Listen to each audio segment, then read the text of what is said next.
रघुनाथ पदे हईबे अकुते कबे हम बुझब।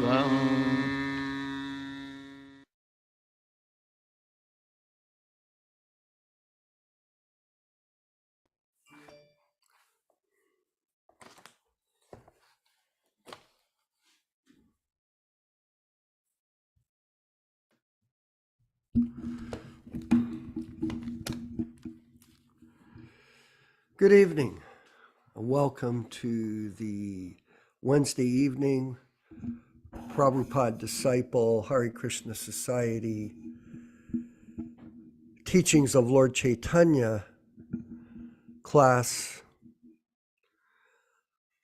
and the reading from the original unedited books of His Divine Grace A.C. Bhaktivedanta Swami Prabhupāda, given by His Grace Yaśodā-nandana Prabhu, who has a long history of preaching Krishna consciousness dating back to 1968. And had extensive association with His Divine Grace, Srila Prabhupada.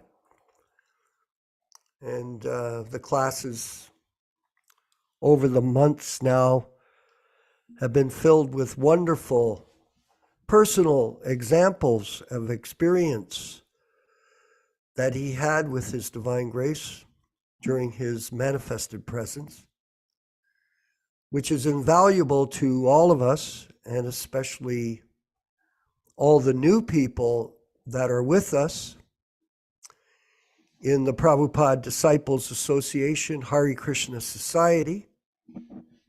The Hare Krishna Society was started by Yaśodā-nandana and a small group of devotees years ago, about 23 years ago, I believe it was, or 21. And this society is fundamentally focused on maintaining Prabhupada's position for all of us as the Siksha Diksha Guru. This is the fundamental basis of our preaching programs and our work. And to hear the transcendental message of Srila Prabhupada in these classes, which are living with his blessing and his sound vibration association. He reasons ill that thinks that Vaishnavas die. They live on in sound. And this transcendental sound is the essence of our yoga system. Today I had an interesting discussion with a fellow from New Zealand, Balaram. Some chap, he got on the posts and was saying, oh, you have to have a living guru. I thought, very interesting. And he was criticizing me for saying that we have Prabhupada's alive and sound for us. Oh no, you have to have a living guru. So I asked him, Balaram, I asked him a fundamental question or a basic question. Okay, well, who is the living guru that you're talking about? No answer. As usual, no answer. So this type of philosophy is being constantly projected to new people joining the mission of Prabhupada, the ISKCON mission. And this is not how we present the philosophy to people that want to practice sadhana bhakti, Krishna consciousness in association with other devotees. We don't explain it that way. We're very, very strict in our philosophical point of view. Very strict. No compromise. Prabhupada is living in sound with us in his Vani incarnation. And all of us are living with him as he told us during his manifested presence. I'm going to take the liberty here just of 1 second and send to our wonderful Vinkat in South India in Bangalore. I'm just going to send the photograph, the picture of the pages we're going to, oh, Krishna. The pages we're going to, oh, sorry. Here we go. That we're going to read from today. Hopefully you get them. The angle's a little tough here. And that's okay, Prabhu. I can pull them up from the website. Just the thank Srila you Prabhupada's very handwriting. much. Thank you very much. That's perfect. So we're at February 17th, Thursday. Is that correct? Do you recall? I think it is. Yeah. Thursday, February 17th. So we're going to carry on with the wonderful reading of Prabhupada's original diary. And I think for all the students here at the class, it's giving us especially because these are limited print books. Unfortunately, a lot of our godbrothers are taking money and printing their own books. Excuse me, when we can't get these books, but they're more interested in printing their own books. This is a statement in itself of what's going on in this year 2023. But nonetheless, here's the, here it is here for the new people here at the class. And we want to thank you for attending these classes. So Prabhupada's today, Ekadasi, this is February 17th, a Thursday, 1966. So here you're seeing the handwriting, I'll read it. Today, Ekadasi is observed. Ours was 2 days ago. Mr. Bogart met with, and he is handed over a letter. He promised action. Expenditure, bus fare, 30 cents. Mr. Paul, introduction, koan. Took one set of books, price to be realized. One letter received from United States Navigation regarding MV Jaladuta starting the 24th. 13 is Paul Murray. Okay, that's a note there, a footnote, Mr. Paul Murray. And 14 is Srila Prabhupada had come from India on the board the Jaladuta, a freighter of the Scindia steamship line, as we know. Okay, Friday, February 18th, 1966. Shipping company replied, proposed starting by Jaladuta. One letter received for Captain Pandya. Received letter from Surya Kumar. See next page, asking him to write to the Prime Minister and the copy of the letter sent to him. So I sent one letter to the Prime Minister and the copy to Surya Kumar for necessary action. Copy of Sri Padampat's letter sent. 2 other letters also dispatched as follows. The ambassador of Nepal for an interview and the ambassador of India requesting him to arrange for my meeting with the president, USA.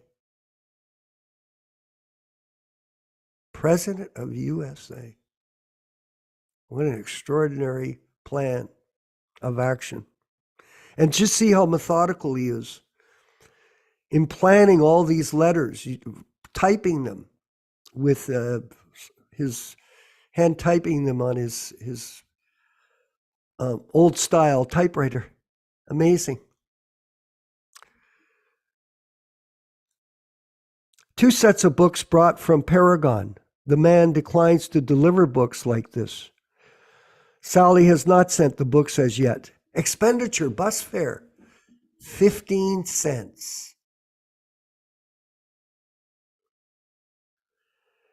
Dr. Mishra asked me to come to the ashram, but I didn't go. Simply waste of time.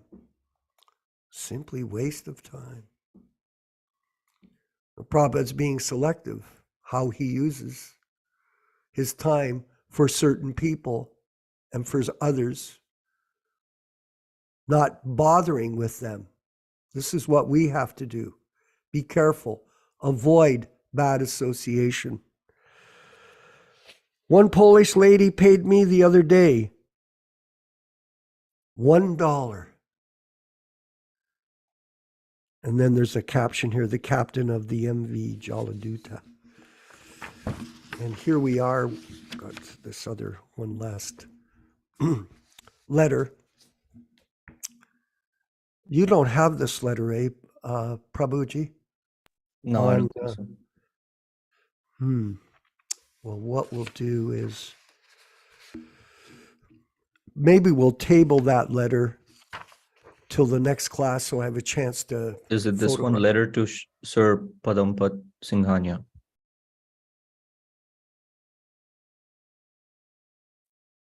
Let me see. It's January 31st, 1966. No, I don't have that one. Param Puja Swamiji? No, I don't have that. Okay, so I'll photo that for the next class, which will be on Saturday morning, and we'll all get a chance to read that out, just to give us an insight into the back and forth that Prabhupada was having with different people in his efforts to spread the mission. Let's go to February 19th, 1966. So, Mr. Banerjee invited it to come here tomorrow evening. So not a lot of traffic to his place, but steady.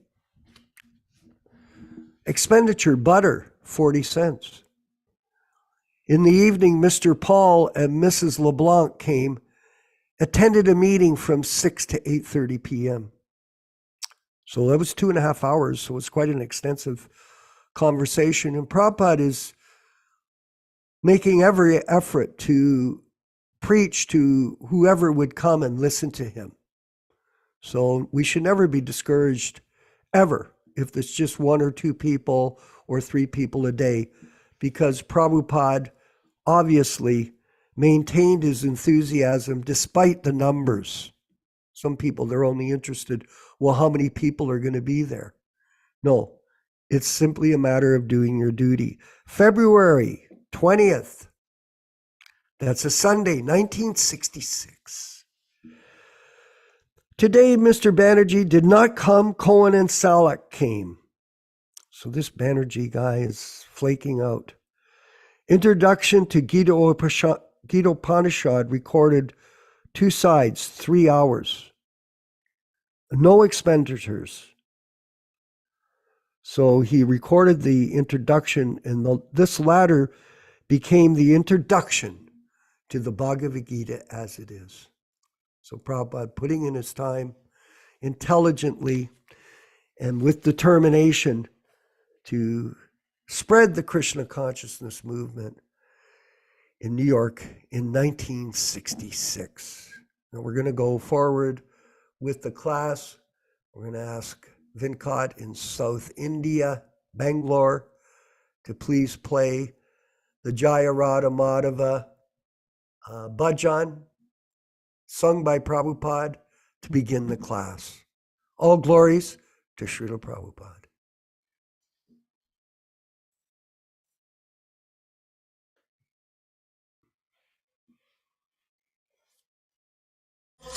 Jaya Radha Madhava Kunja Bihari.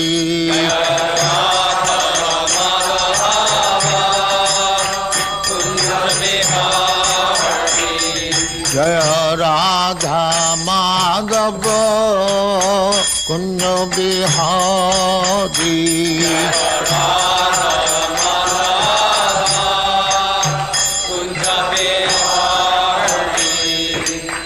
Yaśodā-nandana Brajajana Ranjana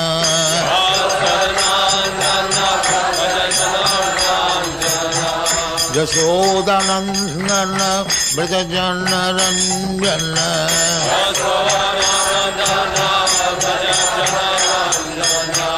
Jamuna Tira Banachari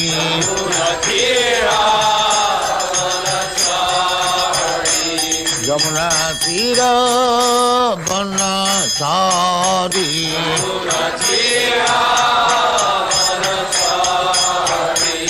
Jaya Radha Madhava Kunja Bihari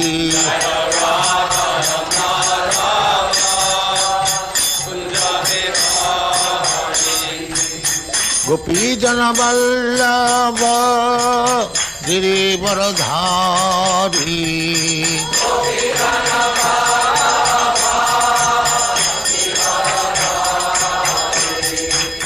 Gopi Jana Vallabha Girivaradhari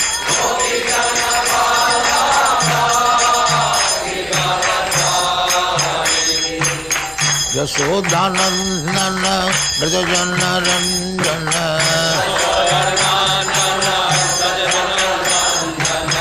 Yaśodā-nandana Brajajana Ranjana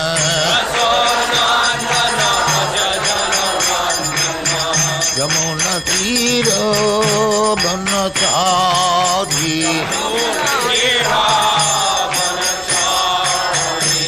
Jamuna Tira Banachari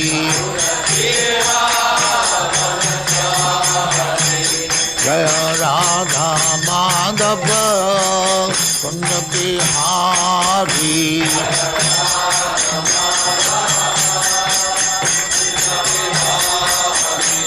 Jaya Radha Madhava Kunja Bihari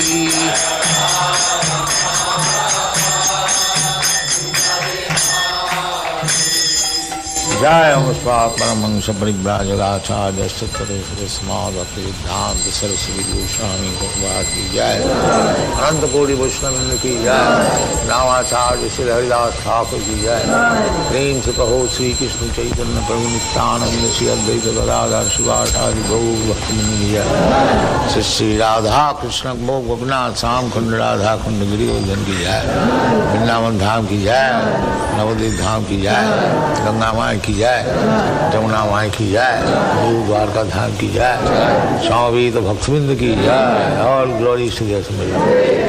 All glories to their Summit. Thank you very much. All glories to you, Srila Prabhupada. Glories to you, Prabhupada. Om Namo Bhagavate Vasudevaya. Om Namo Bhagavate Vasudevaya. Om Namo Bhagavate Vasudevaya. Narayanam Namaskritya. Narayanam Namaskritya. Naram Cheva Narottamam. Naram Cheva Narottamam. Devim Saraswatim Vyasam. Devim Saraswatim Vyasam. Tato Jayam Mudirayet. Tato Jayam Mudirayet. Welcome everybody to this reading of the original, non-adulterated, non-edited 1974 Sri Caitanya-caritāmṛta. Today we will be reading from the Adi-lila, chapter 3. All synonyms, translations, purports, and commentaries by His Divine Grace A.C. Bhaktivedanta Swami Prabhupāda, Founder-Ācārya of the International Society for Krishna Consciousness, also known as the Krishna Consciousness Movement. We're reading from page 165. In this chapter, the author has fully discussed the reason for the descent of Sri Chaitanya Mahaprabhu. The Supreme Personality of Godhead, Lord Sri Krishna, after displaying his pastimes as Lord Krishna, thought it wise to make his advent in the form of a devotee, to explain personally the transcendental mellow reciprocations of service and love between himself and his servants, friends, parents, and fiancés. According to the Vedic literature, the foremost occupational duty for humanity in this age of Kali is Nama Samkirtana, or congregational chanting of the holy name of the Lord. The incarnation for this age especially preaches this process, but only Krishna himself can explain the confidential loving service performed in the four principal varieties of loving affairs between the Supreme Lord and his devotees. Lord Krishna therefore personally appeared with his plenary portions as Lord Chaitanya. As stated in this chapter, only for that purpose did Lord Krishna appear personally in Navadvipa in the form of Sri Chaitanya Mahaprabhu. Krishnadas Kaviraj has herein presented much authentic evidence from Srimad Bhagavatam and other scriptures to substantiate the identity of Lord Chaitanya with Sri Krishna himself.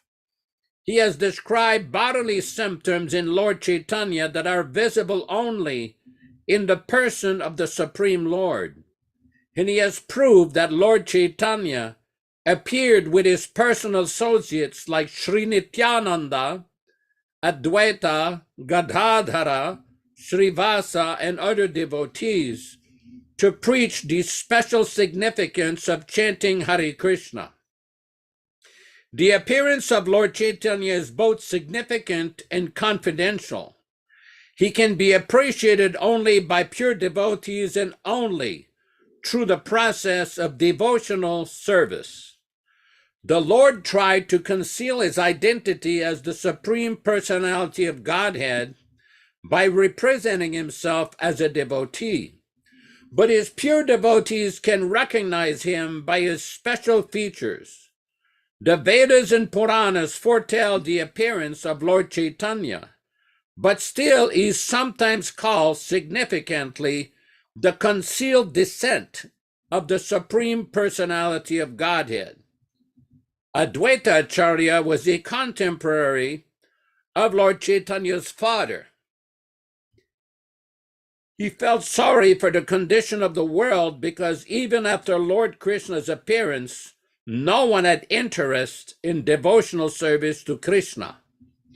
This forgetfulness was so overwhelming that Advaita Prabhu was convinced that no one but Lord Krishna himself could enlighten people about devotional service to the Supreme Lord.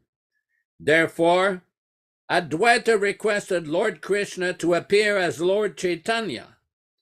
Offering tulsi leaves and Ganges water, he cried for the Lord's appearance.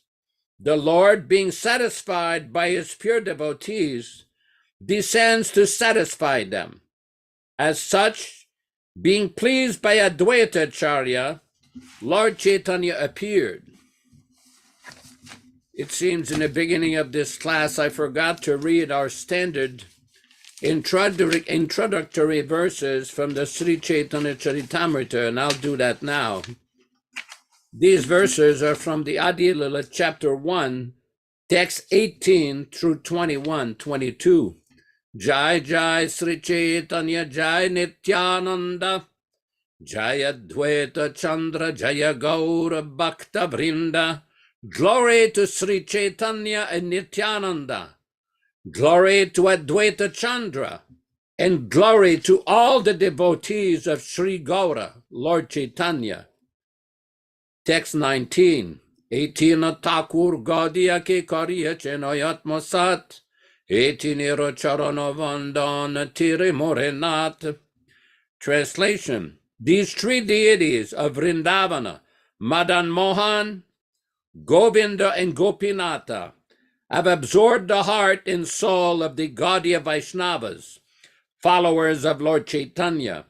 I worship their lotus feet, for they are the lords of my heart. Text 20.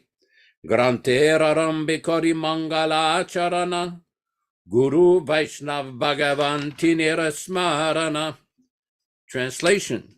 In the beginning of this narration, simply by remembering the spiritual master, the devotees of the Lord, and the personality of Godhead, I have invoked their benedictions. Text 21. Tinera smaraneyai vigna vinashana, anayasoi nijavanchita purana. Such remembrance destroys all difficulties and very easily enables one to fulfill his own desires. Simangala charanoi trivida prakar, vastu nirdesha shirvada namaskara. The invocation involved three processes: defining the objective, offering benedictions, and offering obeisances. Jai Sri Chaitanya Mahaprabhu Ki Jai. We'll begin our reading from chapter 3, text 1. Sri Chaitanya Prabhum Vande Yat Padashraya Viryataha Sangrinati Akaradbrata Dagnaha Siddhanta Sanmanim. Sri Chaitanya Prabhum, to Lord Chaitanya Mahaprabhu, Vande, I offer my respectful obeisances. Yat, of whom? Pada Ashraya, of the shelter of the lotus feet. Viryataha, from the power. Sangrinati, collects.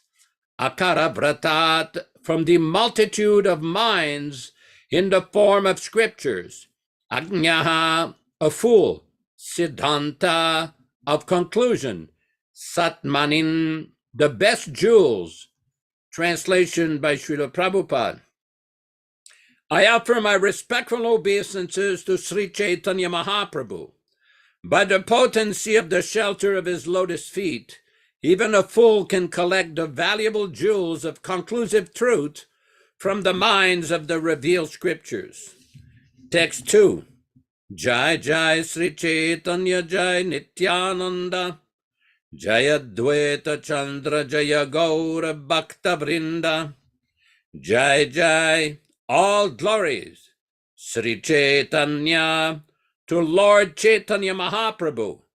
Jai, all glories, Nityananda, to Lord Nityananda. Jai, all glories, Advaita Chandra, to Advaita Acharya. Jai, all glories, Gaura Bhakta Vrinda, to all the devotees of Lord Chaitanya Mahaprabhu. Translation. All glories to Lord Chaitanya.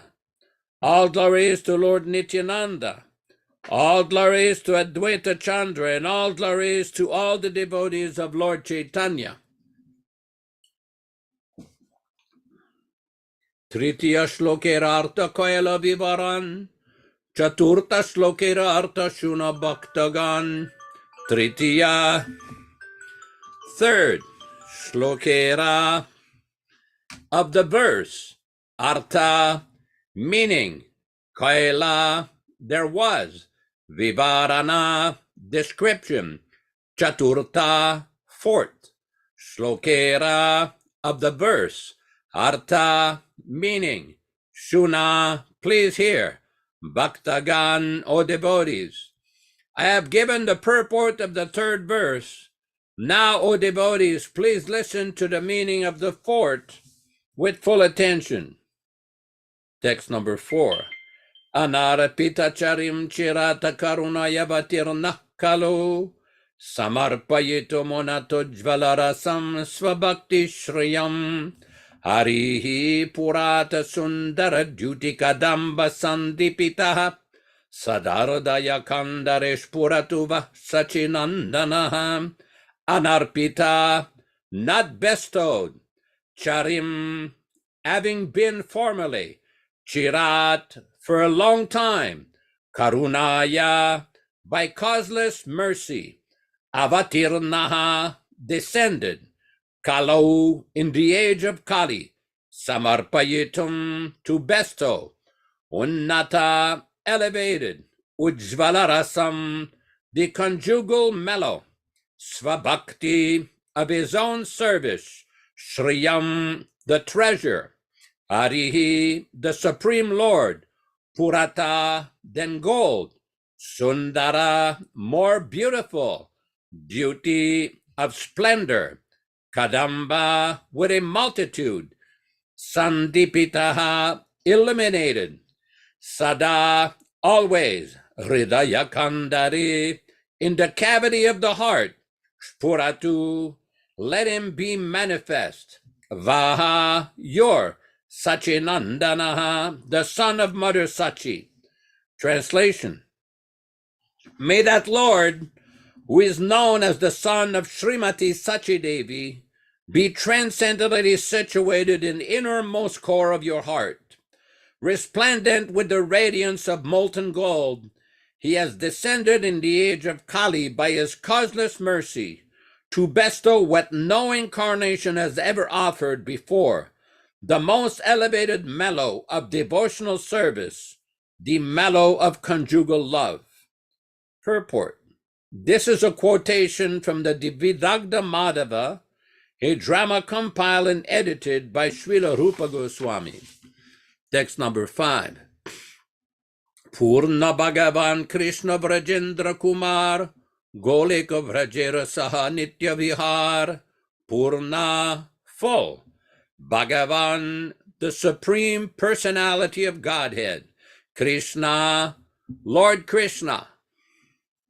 Vrajendra Kumara, the son of the king of Vraja. Goloke, in Goloka. Vrajera Saha, along with Vrajadama. Nitya, eternal. Vihara, pastimes. Translation: Lord Krishna, the son of the king of Vraja, is the Supreme Lord. He eternally enjoys transcendental pastimes in his eternal abode, Goloka, which includes Vrajadam. Purport: In the previous chapter, it has been established that Krishna, the son of Vrajendra, the king of Vraja, is the Supreme Personality of Godhead with 6 opulences. He eternally enjoys transcendently variegated opulences on his planet, which is known as Goloka. The eternal pastimes of the Lord in the spiritual planet Krishna Loka are called aprakata, or unmanifested pastimes, because they are beyond the purview of the conditioned souls. Lord Krishna is always present everywhere, but when he is not present before our eyes, he is said to be aprakata, or unmanifested. Text number 6. Brahmarika dinetinoekabar avatirnan karina prakat vihar. Brahmara, of Lord Brahma. Eka, 1. Dine, in the day. Tinho, he. Ekabar, 1 time. Avatirna, descended. Han, being. Karena, performs. Prakata, manifests. Vihara, pastimes. Translation: Once in a day of Brahma, he descends to this world to manifest his transcendental pastimes. Text number 7. Satyatrita Dwapar Kali Chariyuga Jani Se Chariyugi Divyoeka Yuga Mani. Satya, Satya. Treta, Treta. Dwapara, Dwapara. Kali, Kali. Chariyuga, 4 ages. Jani, we know. Se, these. Chariyuge, in the 4 ages. Divya, divine. Ekayuga, 1 age. Mani, we consider. Translation: We know that there are 4 ages, yugas, namely Satya, Treta, Dwapara, and Kali. These four together comprise one Divya Yuga. Text number 8. Ekattara Chaturyuga Ekamanvantara Chodamanvantara Brahmara Divasa Bitara Ekattara 71 Chatuhu Yuge in cycles of 4 ages. Eka 1 Manuantara period of a Manu. Choda 14 Manuantara periods of Manu. Brahmara of Lord Brahma. Divasa a day. Vitara within. Translation: 71 Divya Yugas constitute one Manvantara. There are 14 Manvantara in one day of Brahma. Purport: a Manvantara is the period controlled by one Manu. The reign of 14 Manus equal the length of one day, 12 hours, in the life of Brahma, and the night of Brahma is of the same duration. These calculations are given in the authentic astronomy book known as Surya Siddhanta. This book was compiled by the great professor of astronomy and mathematics, Bimal Prasad Datta, later known as Bhaktisiddhanta Saraswati Goswami, who was our merciful spiritual master. He was honored with the title Siddhanta Saraswati for writing the Surya Siddhanta, and the title Goswami Maharaj was added when he accepted sannyas, the renounced order of life. Text number 9. Vaivashvata namaya saptaman mantara Sataesa Chaturyuga Taharantara. Vaivashvata nama, name Vaivashvata, this, Saptama, 7th, Manuantara, period of Manu, Satesha, 27, Chatu Yuga, cycle of 4 ages, Tahara, of that, Antara, period. Translation: the present Manu, who is the 7th, is called Vaivashvata, the son of Vivashwan. 27 Divya Yugas, 27 multiplied by 4,320,000 solar years of his age have now passed. Purport: the names of the 14 Manus are as follows.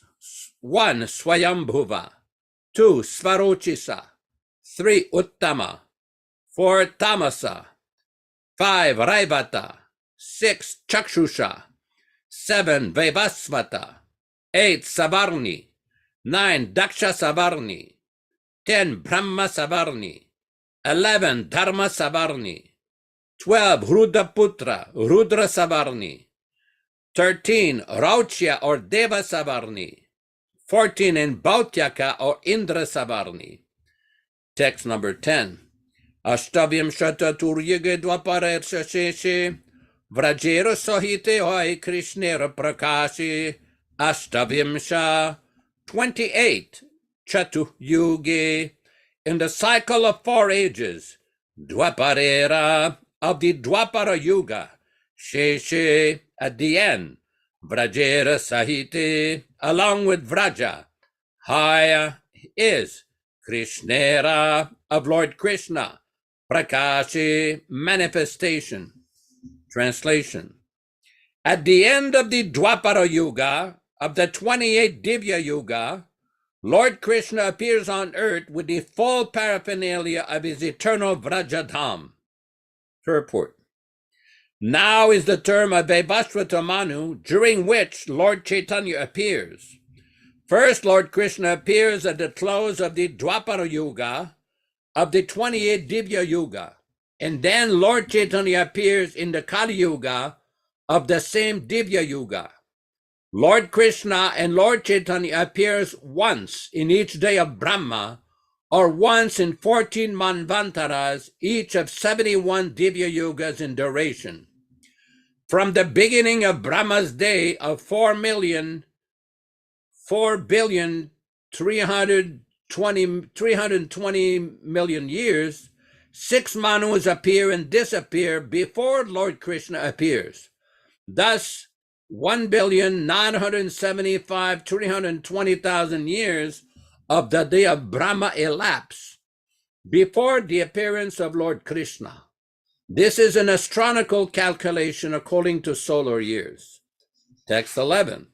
Dasya Sakya Vatsalya Shringara Chori Rasa Chori Bovera Bhakta Yata Krishna Taravasha. Dasya, servitude. Sakya, friendship. Vatsalya, parental affection. Shringar, conjugal love. Chari, 4. Rasa, mellows. Chari, 4. Bhavera, of the sentiments. Bhakta, devotees. Yata, as many as there are. Krishna, Lord Krishna. Tara, by them. Vasha, subdued. Translation. Servitude. Dasya, friendship. Sakya, parental affection. Vatsalya, in conjugal love. Shringara, are the 4 transcendental mellows, rasas. By the devotees who cherish these 4 mellows, Lord Krishna is subdued. Purport. Dasya, Sakya, Vatsalya, and Shringara are the transcendental modes of loving service to the Lord. Shantarasa, or the neutral stage, is not mentioned in this verse because although in Shantarasa one considers the absolute truth, the sublime great, one does not go beyond that conception. Shantarasa is a very grand idea for materialistic philosophers, but such idealistic appreciation is only the beginning. It is the lowest among the relationships in the spiritual world. Shantarasa is not given much importance because as soon there is a slight understanding between the knower and the known, active, loving, transcendental reciprocations and exchanges begin. Dasya Rasa is the basic relationship between Krishna and his devotees. Therefore, this verse considers Dasya the first stage of transcendental devotional service. Text number 12. Dasa Shakapita Mata Kanta Ganalan Vrajikrida Hare Krishna Prema Vishtahan. Dasa, servants. Saka, friends. Pita Mata, father and mother. Kantagan, lovers. Lan, taking. Vraje, in Vraja. Kridakari, plays. Krishna, Lord Krishna. Prema Avishta, absorbed in love. Han, being. Translation. Absorbed in such transcendental love, Lord Sri Krishna enjoys in Vraja with his devoted servants, friends, parents, and conjugal lovers. Purport. The descent of Sri Krishna, the absolute personality of Godhead, is very purposeful. In Bhagavad Gita, it is said that one who knows the truth about Sri Krishna's descent and his various activities is at once liberated and does not have to fall again to this existence of birth and death after he leaves his present material body. In other words, one who factually understands Krishna makes his life perfect. In perfect life is realized in material existence. In 5 different relationships we share with everyone within the material world: neutrality, servitorship, friendship, filial love, and amorous love between husband and wife or lover and beloved. These 5 enjoyable relationships within the material world are perverted reflections of relationships with the absolute personality of Godhead in the transcendental nature. That absolute personality, Sri Krishna, descends to revive the 5 eternally existing relationships. Thus, he manifests his transcendental pastimes in Vraja so that people may be attracted to that sphere of activities and leave aside their imitation relationships with the mundane. Then, after fully exhibiting all such activities, the Lord disappears. Text 13. Yateshta Bihari Krishna Kari Antardan Kari Mane Kari Anuman Yata Ishta, as much as he wishes, Vihari, enjoying, Krishna, Lord Krishna, Kare, makes, Antardhan, disappearance, Antardhan Kari, disappearing, Mane, in the mind, Kare, he makes, Anuman, consideration. Translation: Lord Krishna enjoys his transcendental pastimes as long as he wishes, and then he disappears. After disappearing, however, he thinks thus. Text 14. Chirakal nahi kari prema bhakti dan, bhakti vina jagatera nahi avastan. Chirakala, for a long time, nahi kari, I have not done. Prema bhakti, loving devotional service. Dana, giving. Bhakti, devotional service. Vina, without. Jagatera, of the universe. Nahi, not. Avasthana, existence.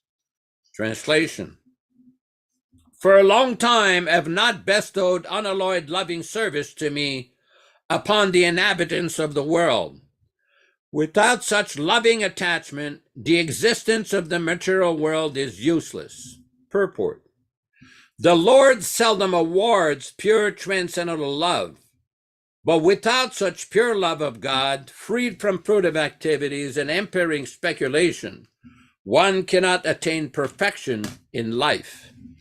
Text 15. Sakala jagate more kare vidi bhakti vraja bhava toyati nahi shakti. Sakala, all, jagate, in the universe, more, to me, kare, they do, vidhi bhakti, regulative devotional service, vidhi bhakti, by regulative devotional service, vraja bhava, the feeling of those in vraja, poite, to obtain, nahi, not, Shakti, the power. Translation: Everywhere in the world, people worship me according to scriptural injunctions. But simply by following such regulative principles, one cannot attain the loving sentiments of the devotees in Vrajabhumi. Text 16. Eshvarya jnanete sabha jagat mishrita, Eshvarya shitila preme nahi mora prita, Eshvarya jnanete, with knowledge of the opulences, Sabha, all, Jagat, the world, Mishrita, mixed, Eshvarya shitila preme, to love enfeebled by opulence, Nahi, there is not, Mora, my, Prita, attraction. Translation: Knowing my opulences, the whole world looks upon me with awe and veneration, but devotion made feeble by such reverence does not attract me. Purport: After his appearance, Lord Krishna taught that he had not distributed the transcendental personal dealings with his devotees in Dasya, Sakya, Vatsalya, and Madhurya. One may understand the science of the Supreme Personality of Godhead from the Vedic literature and thus become a devotee of the Lord and worship him within the regulative principles described in the scriptures. But one will not know in this way how Krishna is served by the residents of Vrajabhumi. One cannot understand the dealings of the Lord in Vrindavana simply by executing the ritualistic regulative principles mentioned in the scriptures. By following scriptural injunctions, one may enhance his appreciation for the glories of the Lord, but there is no chance for one to enter personal dealings with him. Giving too much attention to understanding the exalted glories of the Lord reduces the chance of one's entering personal loving affairs with the Lord. To teach the principles of such loving dealings, the Lord decided to appear as Lord Chaitanya. Text 17.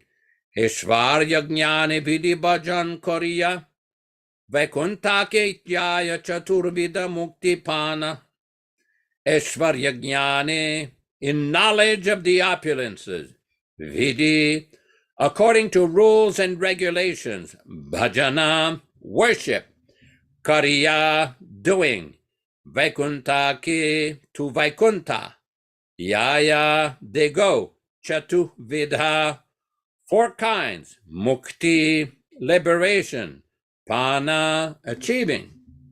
Translation: by performing such a regulated devotional service in awe and veneration, one may go to Vaikuntha and attain the 4 kinds of liberation. Text 18. Sarti sarupya arasamipya salukya sayuchya nannalai bhakta yate brahma ekya. Sarshti, equal opulences with the Lord. Sarupya, the same form as the Lord. Ara, and Samipya, personal association with the Lord. Salokya, residence on a Vaikuntha planet. Sayujya, oneness with the Lord. Nalaya, they do not accept. Bhakta, devotees. Yate, since. Brahma Ekya, oneness with Brahman. Translation: these liberations are sarshti, achieving opulences equal to those of the Lord. Sarupya, having a form the same as the Lord's. Samipya, living as a personal associate of the Lord. And Salokya, living on a Vaikuntha planet. Devotees never accept Sayuja, however, since that is oneness with Brahman. Purport: those engaged in devotional service according to the ritualistic principles mentioned in the scriptures attain these different kinds of liberation. But although such devotees can attain sarshti, sarupya, samipya, and salokya, they're not concerned with these liberation, for such devotees are satisfied only in rendering transcendental loving service to the Lord. The 5th kind of liberation, sayuja, is never accepted even by devotees who perform only ritualistic worship. To attain sayuja, or merging into the Brahman effulgence of the Supreme Personality of Godhead, is the aspiration of the impersonalist. A devotee never cares for sayuja liberation. Om Ajnana Timirandasya Jnananjana Shalakayam Chakshurun Miritam Yena Tasmai Shri Gurave Namaha. Nama Om Vishnu Padaya Krishna Prestaya Bhutale Srimate Bhaktivedanta Swami Namine. Namaste Saraswate Deve Gauravani Pracharine Nirvishesha Shunyavadi Paschatya Deshatarine Bhakti Siddhanta Shishyaya Bhaktivedanta Namine Prasannaya Prashantaya Tasmai Shri Gurave Namaha. Bhagavad Vandanam Khadyam Guru Vandana Purvakam Kshiram Sharkara Yuktam Kadatihi Visheshataham Adadana Strinam Danteridam Yachi Punaha Punaha Srimadhurupa Padam Bhoja Dhulisyam Janma Janmani Namo Mahabadanyaya Krishna Prema Pradhayate Krishnaya Krishna Chaitanya Namne Gauratvishe Namaha. Sri Krishna Chaitanya Prabhu Nityananda Shri Advaita Gadadhara Shri Vasadi Gaura Bhakta Vrinda. Hare Krishna Krishna Krishna Hare Hare Hare Rama Rama Rama Hare Hare. So this particular section of Sri Caitanya-caritāmṛta is very important. What Krishna Das Kaviraj is doing here is giving a systematic explanation of the appearance, the reasons for the appearance of Sri Chaitanya Mahaprabhu. The text number 4 is taken from a series of verses in the beginning of chapter 1. And when we study this verse, it explains why he has come here, to bestow what no other incarnation has ever given before. And we see that Prabhupada is explaining a very significant point, that in this age, in the life of Lord Brahma, only once in the life of Lord Brahma, Lord Chaitanya comes and Lord Krishna comes. So this is quite significant. I was looking at a conversation today where Srila Prabhupada is discussing this exact point. This was a conversation in Australia on May 22nd, 1975. May 22nd, 1975 in Melbourne, Australia. Prabhupada was given a class on Srimad Bhagavatam, Canto 6, Chapter 1, Text number 3. And Srila Prabhupada is explaining a question. He said that Madhudvisa is saying, we have been here for many lifetimes performing sinful activities. So is it possible to counteract all those sinful activities in one lifetime? Does it require many? Prabhupada, 1 minute. That is Krishna Consciousness movement. 1 minute. You're not reading Bhagavad Gita? What Krishna says, Sarva Dharman Parityaja Mamekam Sharanam Braja. Aham Tvam Sarva Papebhyo Mokshayishyami. Bhagavad Gita 1866. You surrender unto me, surrender your all business, I will give you relief from all reaction immediately. So it requires, it's a little difficult to read the right side because there's pictures here. So it requires 1 minute. Dear Krishna, I was forgotten. Now I understand. I fully surrender unto you. Then you become immediately free from all sinful reactions.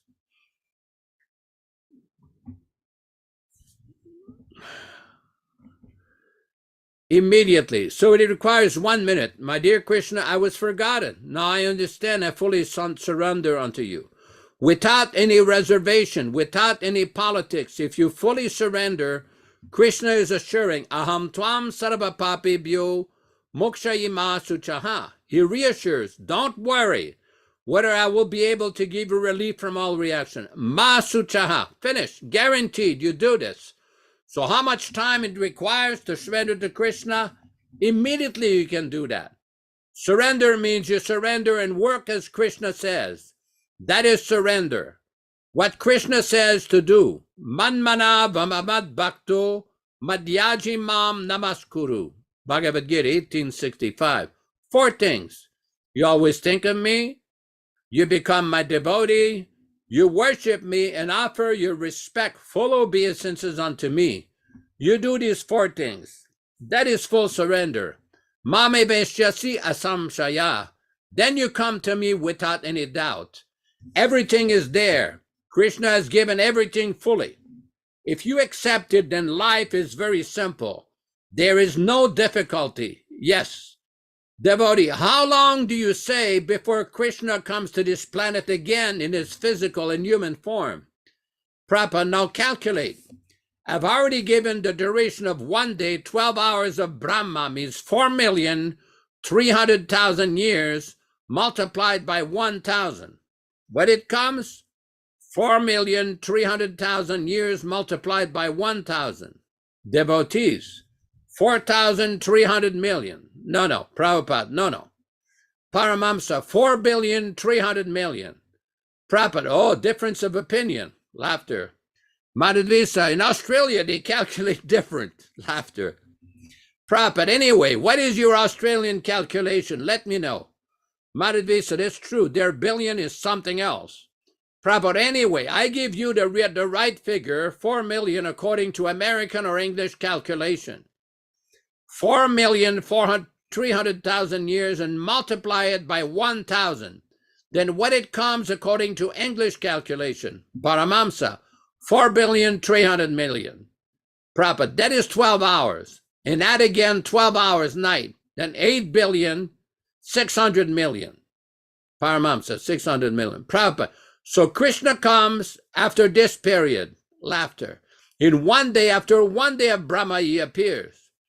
Devotee, Srila Prabhupada, does Lord Chaitanya Mahaprabhu also appear every day of Brahma? Prabhupada, yes, following Krishna. Devotee, always following Krishna. Prabhupada, Krishna comes in the Dwapara Yuga. There are 4 periods of each yuga: Satya, Treta, Dwapara, Kali.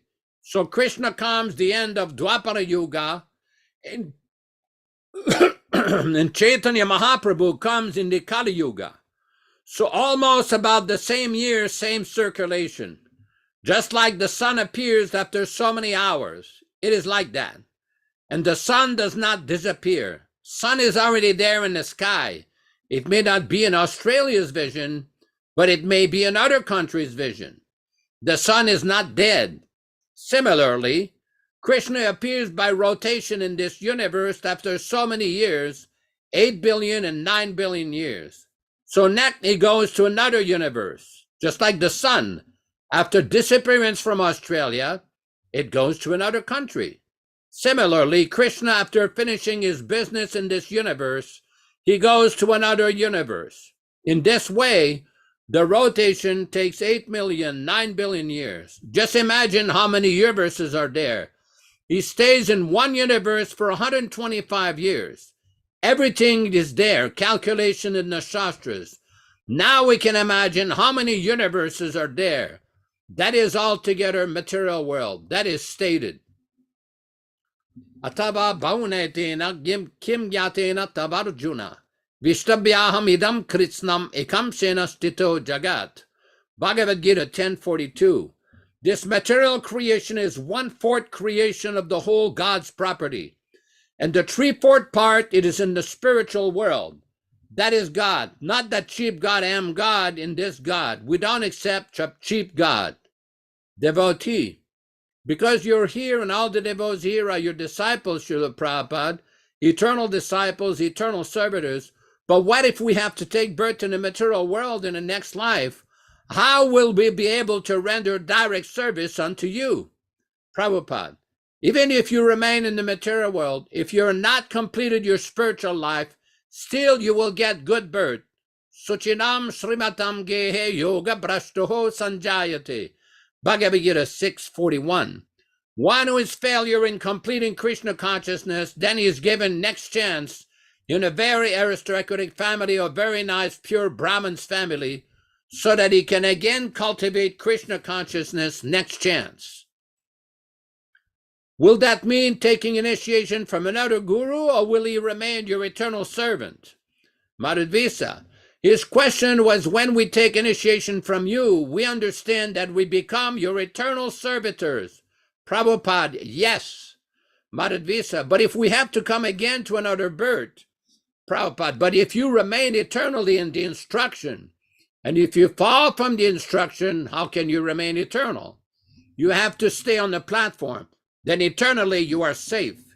If you fall down from the platform, then it is your fault. Just like we are all on a Vaikuntha planet. Now we wanted to enjoy this material world. We have fallen down just like Jai Vijay. Now we are trying to go back again. Therefore we say, go back to home, back to Godhead. So everything there is process. If you follow the process, then you go back. If you fall down, that is our fault. Therefore, the life is meant for tapasya. That Rishabdev's instruction, that our life should not be wasted like dogs and hogs and pigs. It should be utilized for tapasya, for understanding our position. Tapo putrakayena shuddhyat sattva. Srimad Bhagavatam 5.5.1. This is the aim of life. We have to purify our existence. At the present moment, our existence is impurified. Therefore, we are subjected to birth, death, old age, and disease. And as soon as we purify ourselves, then we are not subjected to these 4 material laws. So this is quite significant, very important conversation with Srila Prabhupada. I'll leave it at that and let Vishwakarma Prabhu make some comments and issues. I got to leave for a minute here. I'll be back. All glories to Srila Prabhupada. Thank you very much. Very enlightening reading. In fact, Balaramji, I just happened to watch that lecture from Australia last week, where Prabhupada was presenting it during his visit to Melbourne, and found it extremely insightful, just like we were discussing the other day, how the Krishna conscious philosophy is ever fresh. If you read Prabhupada's books on a consistent basis daily, you'll always find some kind of special treasure in them, like searching for diamonds. I personally had experience in Congo and DRC of being in the diamond industry. And so, excuse me, having some experience, I understand what a diamond is.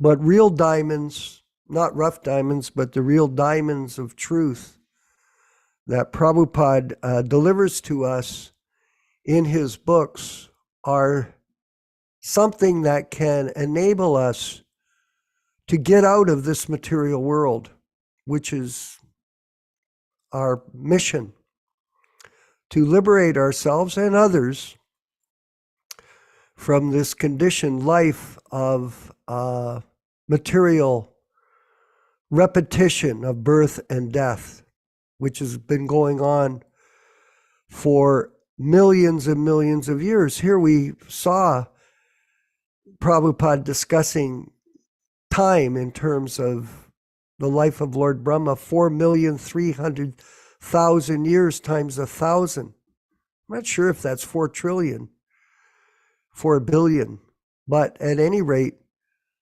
it's hard for us to understand how short our life is in comparison to eternal time. And so these confusions contaminate us as we move along in this short duration that we're currently in, of 60 or 70 or 80 years, thinking we're so smart, thinking we're so brilliant, thinking that we're so significant. This is a mistake, a big mistake, and this is due to illusion. And I wanted to read something for us. This was what I would call a diamond that appeared in front of me this week while I was studying ahead with the Caitanya-caritāmṛta. So I'm in the fifth Modulila Volume 7. And I'm going to ask Vinkat to bring these 2 points up. I read them to Yaśodā yesterday over the phone because I found them so profound, how they had appeared. And I wanted to share them with all of you this evening at this discussion before we open it up to everyone to give their contribution. This is Madhya-lila, chapter 18, text 99. Vinkat. Madhya-lila, chapter 18, text 99. Thank you very much. So wonderful to have so many Prabhus working with us to put these classes together for this production of Krishna consciousness. It's a production. At that time, Balabhadra Bhattacharya placed a request at the lotus feet of Sri Chaitanya Mahaprabhu. He said, "Please give me permission to go see Lord Krishna directly." Purport by Srila Prabhupada. The puzzled people who visited Sri Chaitanya Mahaprabhu were actually seeing Lord Krishna, but they were mistaken in thinking that Lord Krishna had come to Kaliya Lake They all said they had seen Krishna directly performing his pastimes on the hood of the serpent Kaliya, and the jewels on Kaliya's hoods were blazing brilliantly. Because they were speculating with their imperfect knowledge, they saw Chaitanya Mahaprabhu as an ordinary human being and a boatman's light in the lake as Krishna. Here comes the jewel. One must see things as they are through the mercy of a spiritual master.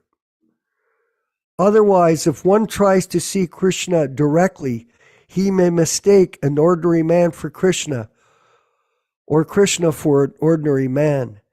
Everyone has to see Krishna according to the verdict of Vedic literatures presented by the self-realized spiritual master.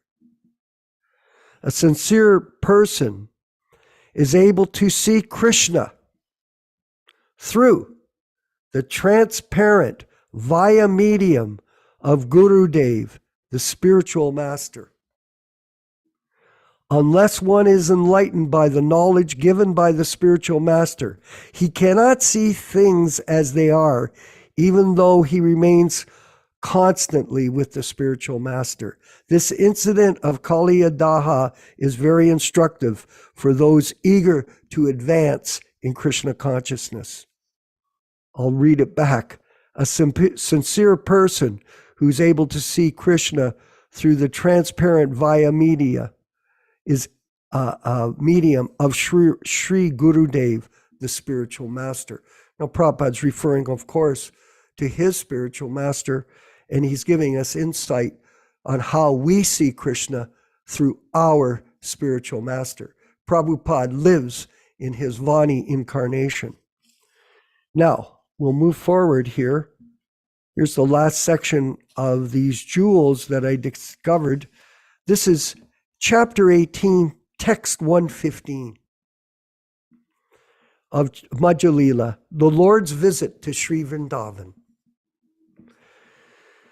And again, the jewel came out, the diamond of knowledge in this purport by Srila Prabhupada. Translation: a foolish person who says that the Supreme Personality of Godhead is the same as the living entity is an atheist, and he becomes subject to punishment by the superintendent of death, Yamaraj. I just had that experience this week working with one of my God bhaktas, where he had met a rather wealthy lady that was convinced that there is no life after death. Absolutely convinced. And I presented all kinds of arguments for him to relate to her so that she may get an insight into the fact that we are spirit soul that rests in the body. And that's a realization that is possible through the performance of tapasya, some spiritual practice. It's not possible just by mental speculation. Purport by Srila Prabhupada. Srila Bhaktisiddhanta Saraswati Thakur says that the word Pashandi refers to one who considers the living entity under the control of the illusory energy to be equal with the Supreme Personality of Godhead, who is transcendental to all material qualities. So Prabhupada's going to go through this description of Pashandi just to give us an understanding why people are not qualified to be spiritually aware of their relationship with Krishna.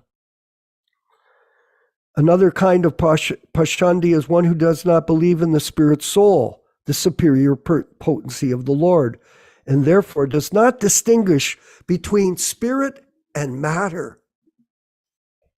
While describing one of these offenses against chanting the holy names, one offense is called Shruti Shastra Nindan, blaspheming the Vedic literature. Jiva Goswami states in his Bhakti Sandarbha, Yaha Pasanda Margena Dattatreya Yashaba Devo Pakshakanam Pasandinam. Worshippers of impersonalists like Dattatreya are also Pashandis, concerning the offense of aham nama buddhi or de atma buddhi, considering the body to be the self. Jiva Goswami states, Deva Dravanadi Nimittaka Pasanda Sabdena Cha Dasaparada Eva Lakshanti Asanadam Yatatastesham. Those who are overly absorbed in the conception of the body and the bodily necessities are also called Pashandis. Elsewhere in the Bhakti Sandarbha it is stated, Udishya Devata Eva, Yuhoti Cha Dadati Cha, Sa Pasanditi Vinaya, Swadtantro Vapi Karmashu. A Pashandi is one who considers the demigods and the Supreme Personality of Godhead to be one. Therefore, a Pashandi worships any kind of demigod as the Supreme Personality of Godhead. Okay, everyone, get ready. One who disobeys the orders of the spiritual master is also considered a Pashandi. Very interesting. In this particular case, I naturally thought of our godbrothers who have taken the role of Diksha Guru and disobeyed the order of our spiritual master, and therefore he has described them as Pashandi.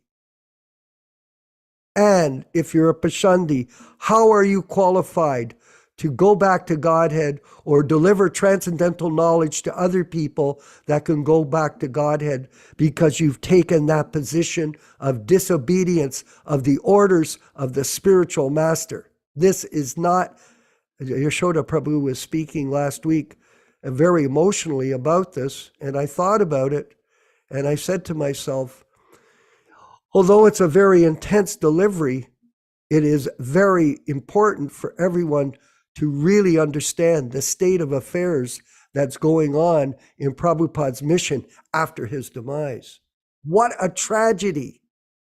What an atrocity that Prabhupada created the greatest movement in the history of the world, and it's been destroyed. Prabhupada gave that lecture where he said a great institution was destroyed because of offenses. This is the Gaudiya Math Part 2, everyone. The Gaudiya Math Part 2, where everyone wants to be guru. This is a nonsense situation, and this is the unfortunate situation that we find ourselves in with everybody that's taking up Krishna consciousness under the direction of these people. Yaśodā, if you could further comment. That particular quote that you gave there with regards to Chaitanya Mahaprabhu's statement at the Kaliya Lake, where the people were misunderstanding the position of Chaitanya Mahaprabhu. And the Prabhupada statement in the purport is quite significant, that even though one may have the physical association or constant physical association with the spiritual master, unless one is enlightened by his teachings, or in other words, submissive oral reception, then it will misunderstand the position of the spiritual master. Because the question is often asked, and I've seen that question asked, why is it that after the departure of Bhaktisiddhanta Saraswati Thakur, and after the departure of our Srila Prabhupada in 1977, why were there so many disturbances, especially with regards to many senior devotees who had a lot of physical, constant association with Prabhupada, devotees who were held high position in both of these missions by these great acharyas, devotees who had basically got a lot of morning walks, a lot of confidential letters from the acharyas, a lot of personal, intimate association. How is it that some way or other, many of these devotees ended up having major deviations? One devotee recently remarked to me, well, it's not just deviations. Some of these devotees ended up to be big debauchees. I mean, it's like, why does this happen? We're not trying to find fault with any devotee. That is not what this is all about. That sometimes people say, oh, you, Yasoda and Vishwa, you're just criticizing, you're doing this. No, this is not what it's all about. We are fact-finding, not fault-finding, to ascertain why these things take place so that devotees will not be misled. That purport is a very good indication that one has to seek enlightenment from the Acharya. Why do people approach a guru? Just because he's living? There's a lot of gurus in India that are living. Does it mean they're bona fide? Questionable. And if you accept a guru that may not be authorized, then what will you understand? What will you realize? What will you do? I was once confronted by a devotee in Badger, California, telling me that people need to go find a physically present guru. I said, well, where is this guru? What's his name? What's his activities? What's his track record? What's his accomplishments? Who authorized this person? There was no answer, except some mumbling. I said, so this person that you say is the next real Acharya, I said, what happens if somebody accepts him as a guru but goes to another place, goes to London, Tokyo, Mongolia, or Malaysia? I said, does the person still have a guru? Where is the physically present living guru of all those people who are claiming you need a living guru? Is he with them at all times? This is again the point that I was raising before. Prabhupada's teachings is Vani is more important than Vapu. They're teaching that their Vapu is now more important than Srila Prabhupada's Vani incarnation. First of all, this idea that Prabhupada is posthumous and dead and gone, this is not the proper philosophy. We often see people quote the statement of Bhaktivedanta Thakur that he put on the Samadhi of Haridas Thakur in Jagannath Puri in 1914. These reasons ill who tell that Vaishnavas die. We read from the Bhagavatam every time we read. He lives forever by his divine instructions, and the follower lives with him. What about that statement on the appearance day of Srila Prabhupada's Guru Maharaj, His Divine Grace, Bhaktisiddhanta Saraswati Thakur? We've discussed this in Atlanta, Georgia in 1975. It is not that he's dead and gone. This is not spiritual understanding.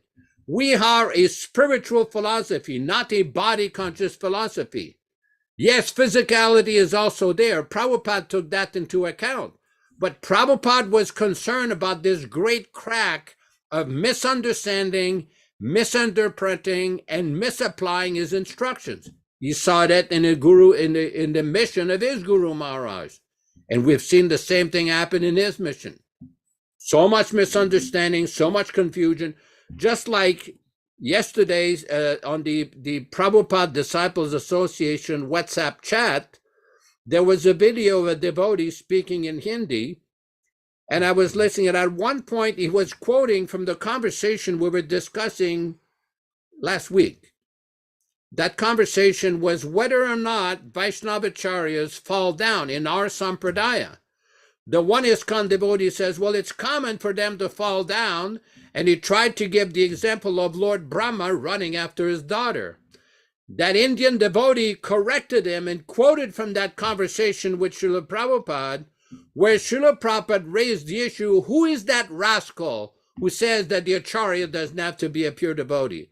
Prabhupada never approved. If we read Prabhupada's books carefully, Srila Prabhupada says in the second canto, he explains that this extraordinary immorality on the part of Lord Brahma happened before he heard the Chatushloki Bhagavatam. He heard the 4 essential verses of Bhagavatam. After that, it never happened.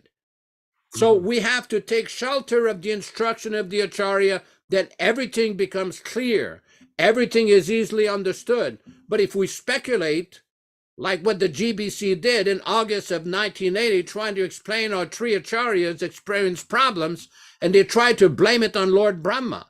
At one point, they tried to say, well, even Lord Shiva ran after Mohini, or Arjuna was on the battlefield of Kurukshetra became illusion. Or Dhruva Maharaj became angry at the Yakshas in the fourth canto. But in every one of those instances, Srila Prabhupada clearly explains what is the reason, what is the real essence of those Leelas. Arjuna forgot Krishna on the battlefield of Kurukshetra so that the Bhagavad Gita could be spoken. It's not that Arjuna was in Maya or Arjuna engaged in some Madhurya Leela in the bushes somewhere. No. If people have to take shelter, devotees have to take shelter of Srila Prabhupada's instruction, carefully study his books before they open their mouth. That devotee, that Indian devotee who was speaking in Hindi, he gave a very good refutation of the nonsensical philosophy that basically very common in ISKCON amongst the leadership and their followers. I'll shut up now. I wanted to make a quick note here. There's a devotee on this call from Malaysia named Swarat. He's actively preaching Krishna consciousness there. I saw him in the beginning. I don't know if he's still there, but he's a very nice devotee who's done a lot of service to Srila Prabhupada, a lot of preaching. And we welcome him to these classes and hope that everything goes well. Welcome, Swarat Prabhu. Hare Krishna. Yes, whereabouts is he? Swarat, where are you located? Can you hear the voice, or do you have a access to a microphone? Does he have Vinkat? Okay, well, he might not. Okay. Vinkat, I wanted you to maybe make a comment. I saw you brought some passage up on the screen. Was it related to the topics that we're discussing here? I think it was.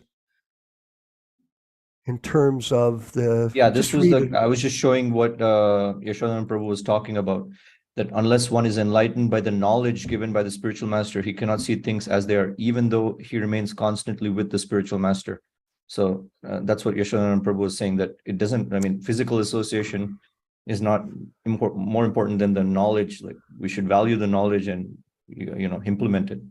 Right? Yeah, exactly. It's people think that yoga in this age means exercise, asanas, pranayamas, and in this way they'll become elevated. But the fact of the matter is, the only effective process is the process of hearing and chanting, Shravanam Kirtanam. That's why we have these classes. That's why we're promoting the chanting of 16 rounds. That's why we're promoting following the 4 regulated principles for our members, because this is the way that you become realized in terms of this philosophy, by practicing it. It's a practice of Krishna consciousness. It's not a show of Krishna consciousness. Each person gets up every day. They have to decide how they're going to utilize their time. Time is the essence in our daily efforts. And this use of time, not only individually, but also in our group, we're working, Balaram, as you know, to collectively work together, which Prabhupada said would be a demonstration of our love for him. Because I have a philosophy in terms of work in business, like building a music festival or a company, which is very simple. 2 is better than 1. 3 is better than 2. 4 is better than 3. When you can get devotees to come together and work together, this will demonstrate your love for our spiritual master by working together to spread his mission. You need teamwork. We have lots of things to do. And anybody that's on this call who's interested in actively participating with us in our campaign to spread Krishna consciousness in the coming years through these different methods is welcome to join us and participate collectively and individually in your area. I see we have this friend of ours, Shyamasundar Prabhu, in Australia, and he's up. No, you're not up early today. It's actually, what time is it there? It's 11:30 a.m. Okay, so it's not early in the morning like when you attend Saturday and Sundays classes at 2 a.m. in the morning. Yeah, Your this is much comment. more. Prabhu, Sure, please, thank you. question or comment or whatever you want to say. Yeah, thanks, Prabhuji. Just a question. Sorry, a comment. And thank you very much, everyone, for the class so far. Yeah, just a short comment. I'm reading through Nityananda's second book about the specifically focusing on Tamal Krishna, about the poisoning issue. Anyway, there's a little section here, March the 22nd on 1978. Satsvarup is writing, must be in his diary or something, but he's just been made a Diksha Guru. And I just wanted to it's just a couple of paragraphs, read what he has to say, just to give some idea of the mentality of the ambitious personalities that were existing at that time. So I'll just read Please. through. It won't take long. Go ahead, please. Okay. So he says, just finished 3.5 days of intense GPC meetings. I am chairman for this year. Soon, I will probably initiate disciples. Being chairman of the meetings and also gaining understanding of the order to become guru, I accepted 2 disciples. March 28th, visits to temples where I am to act as initiating guru. I have to be an exemplary guru. I am not performing merely a priestly function. However, that is Ritvik-Acārya. I link them to Srila Prabhupada, their Parama Guru, and that goes at once to Krishna. Now, they should also turn to me for instruction. We have to have an ongoing relationship. They have to worship their spiritual master, in brackets, me. I have talked at length with Fridayananda. I do not want, and this is the key part here, I do not want, and then in brackets, I dread, to think of myself as a mere priest coming to bless a few heads and leave with no inner, only outer effect on the disciple. I should be a transparent medium. So anyway, it goes on, but I just wanted to mainly just mention that mentality where he says that I do not want to think of myself as a mere priest coming to bless a few heads. So just sharing that to sort of illustrate the mentality of those ambitious souls at that time.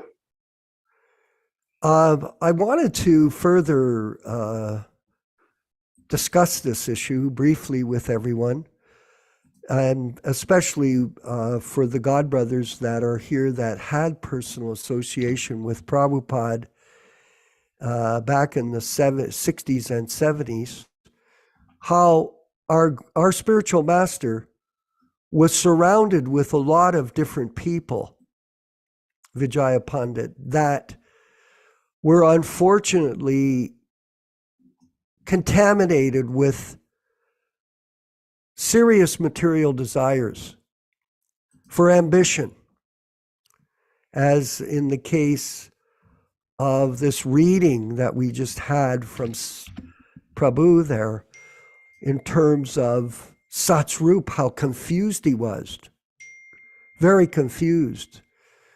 And he somehow or other was indoctrinated by his God brothers who were interested in the same program to become Diksha Gurus without authorized direction from Prabhupada. No question of that. Just like Bhaktisiddhanta never authorized a guru to succeed him as Acharya.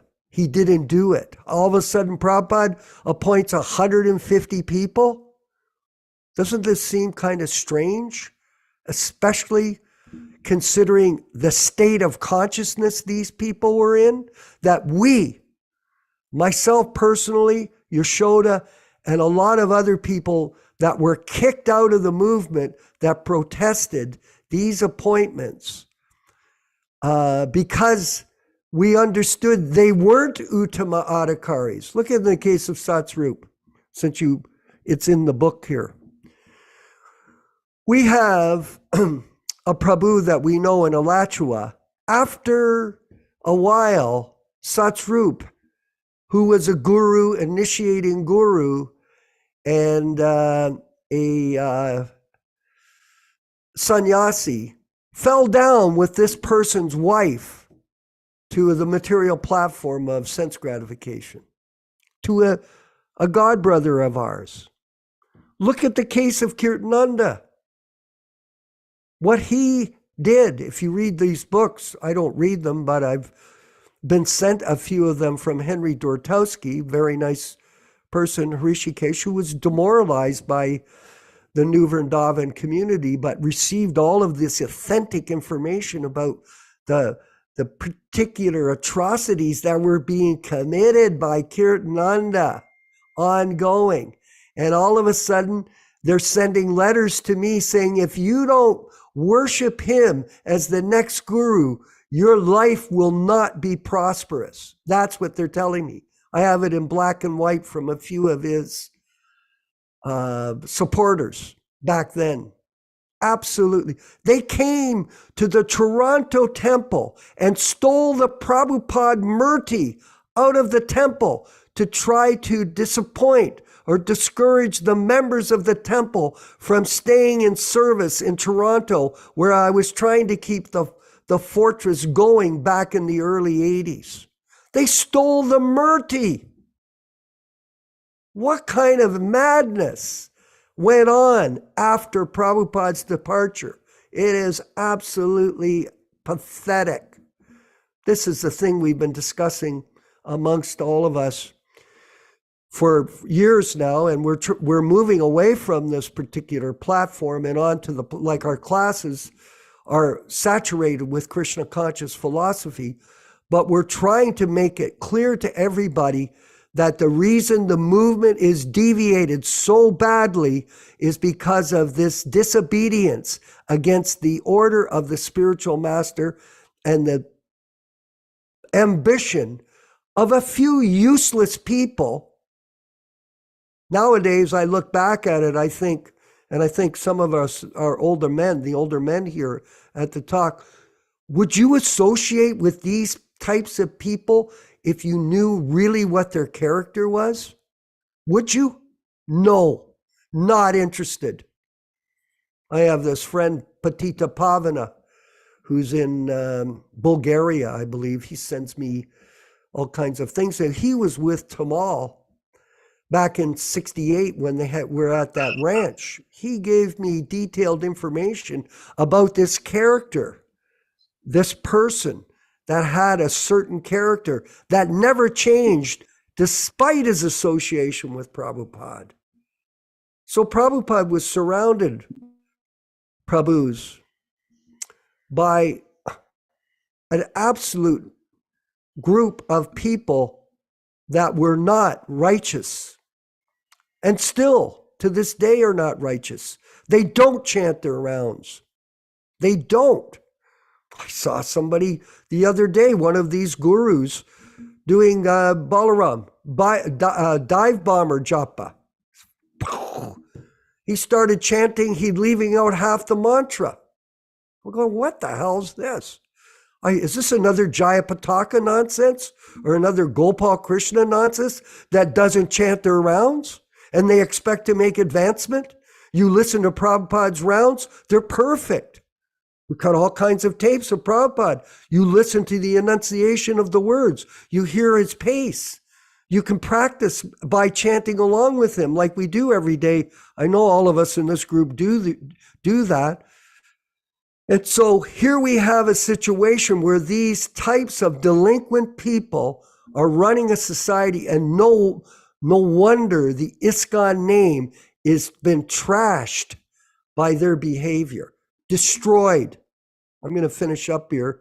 In a franchise system, believe it, when a person, even in McDonald's, which is one of the most horrific organizations that exists, if you're running a franchise system and you have a complaint from someone that comes to your franchise and makes a mistake, they immediately jump in and rectify it so they don't ruin the name of the franchise. That's a policy they have. Almost every organization does that. They move in, they have, instead of kicking everybody out that says something or has a complaint because it's not right, instead of getting rid of them, and creating a sensation. That's all they do. For example, I'm not invited to speak at the Toronto Temple. I'm not invited. They don't want me there. That's the way things are. If we go to a temple, if Yaśoda and I show up at a temple in Alachua, do you think they're going to let us speak? No way, because we won't use their changed books with the pictures of Henry David Thoreau and Mahatma Gandhi on the back covers. And if we say anything to them, they'll kick us out. They may try to do something to us physically, because that's the kind of lunacy that exists in that organization. And this is the tragedy that this movement is experiencing after Prabhupada's demise. It's pathetic. And believe me, we've been thinking about this a lot.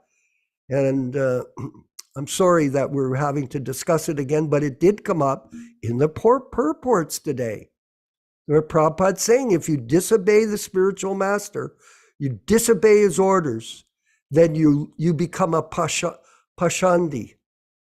Shama Sundar, again from Australia. I see your hands up. Thanks, Prabhu. Thanks very much, Prabhuji. Right. Just quickly adding on to that, Yes. where you mentioned that Satsvarup was perhaps influenced by others, but the fact is that on the May 28th conversation, he personally questioned Srila Prabhupada about initiations into the future, particularly at the time when he would be no longer with them. And Prabhupada answered, yes, I shall be selecting some of you to be officiating acharyas. And then Tamal says, is that Ritvik? And Prabhupada said, Ritvik, yes. So the point is that Satsvarup was a co-conspirator in the plot to become a zonal acharya. He wasn't influenced by those around him like Tamal.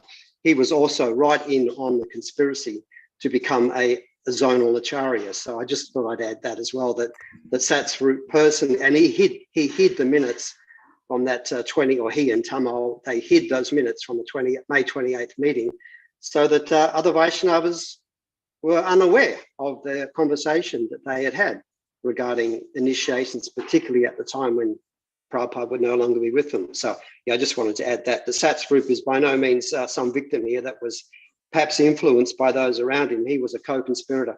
So just wanted to add that. Absolutely. And let me say this, that I didn't want to, target him specifically, but the facts are there, and they can't be denied. It's a small world. This is a small world. Ron Singh in San Diego. Could you share some thoughts on this ISKCON guru system? Well, one point I'd like to make here, I'm going to go back please. many, many years. When we use terms like ISKCON, GBC, we should be very specific that Srila Prabhupada had a clear definition of these words. For example, his movement, he had a specific system how he wanted it to be run. And the word GBC, they're just slanging it and fooling people without actually fully, how can you say, understanding what Srila Prabhupada had meant the responsibility of the GBC was. For example, Vishwakarma, you have your home, and I come hijack it and become the owner of it and still call it Vishwakarma's home. Is it still Vishwakarma's home? This is just an example. So a lot of education needs to happen here, because when we use words like, GBC, well, the GBC in the direction of management has specific duties and responsibilities. And none of that which Srila Prabhupada has laid in the direction of management is being followed, as we know. But they're still using the word GBC to fool, millions and hundreds of people. So I just want to make a comment. And the BBT, for example, Venkat Prabhu said the BBT. So there's the BBT and the BBTI. So the BBTI was created after the disappearance of Srila Prabhupada. Why was it created when the BBT, the original BBT, had already been existing? So these are just some terms that when we use it, we take it for granted. People actually know what it means, but people don't have a single idea what it actually, the responsibility that that acronym or word carries.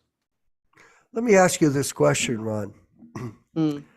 Why do you have this deep knowledge, or how did you get this deep knowledge, being a young man that you are, relatively speaking, when you're 34? 38. 38, Well, I'm sorry. Yes, so Prabhupada's direction for the movement is stated in his books, in his letters, in his directives. So these are common documents that are available online to people who are actually wanting to know how Srila Prabhupada had wanted his the movement to continue and what they're doing now. Of where does it say in the direction of management that the gurus are to be elected and appointed by some inner circle of criminals? So where is that? I mean, many of these people are just appointing themselves to positions which they don't even have qualifications for. Yeah. I mean, many of these GBC men actually have no idea what Prabhupada had wanted as their responsibility. So, I mean, what can I That's say? it. That's it. You're right. It's an unfortunate situation, that's for sure. And I think that the point is that most people want to reach out for association, Mm. and they want to get a proper understanding of truth. See, truth is the issue, not mistruth or untruth. And the truth of the matter is, if you want to understand Krishna properly, if you want to understand who Lord Chaitanya is properly, who are the six Goswamis, what is our tradition, who is Krishna Das Kaviraj, you have to go to our spiritual master, Srila Prabhupada, to get that insight. And that came out today in this reading, because it is a mystery for those that are not properly guided. So the idea is to be guided by people that are not motivated on the basis of profit, adoration, and distinction, or compromise. This is a very big thing, compromise. People compromise because they're materially motivated to maintain social position. Think about it. Everybody wants to have in the material world some kind of prestigious position. That's what everybody dreams about, especially in capitalism. Anybody can become a millionaire. So in Krishna consciousness, if you work hard, if you apply yourself, if you pretend you chanted your rounds and you follow the orders of the GBC, then you'll become a guru. I've had a bunch of my god brothers say, you should be a guru, Vishva. Well, that's a pretty superficial statement to make. You should be a guru. How about becoming the servant of the servant? Like Prabhupada instructed all of us, becoming a servant of Lord Chaitanya. Vinayak. Vinayak. Is that right, Vinkat? Vinayak. Okay. Vinayak. Yeah. Vinayak. I'm such a Kali Yuga Vaishnava. Prabhu, please, your comment or your question. So Yes. in modern times, when the manner about which the things turned out, so now the leadership in the modern ISKCON has been very actively maintaining this thing that now they are accepting that there are no pure devotees among the leadership. So I had this conversation with Bhanu Swami, and he just Bhanu Swami, is that it? Bhanu yes. Swami? Okay, please go ahead. So he publicly admitted that there is no pure devotees. So I asked him then who will be taking these jivas back to Godhead. So then there was a thing that many of these leaderships maintain this opinion that generally the spiritual advancement from Shraddha to Prema takes many lives. And in this lifetime, even if you accept a shelter of a devotee who is at a nishtha level, then that is also a very good achievement in this lifetime. In next lifetime, maybe Krishna will give you some pure devotee, spiritual master, if you will have that kind of sincerity. So my point is, like, this time it looks very much impersonal in ISKCON. Like we don't Yes. have anybody to rely upon to take us back to Godhead. And everybody is just like, nobody wants to come to take the responsibility that people are coming to our temples initiating from someone who cannot take them back to Godhead.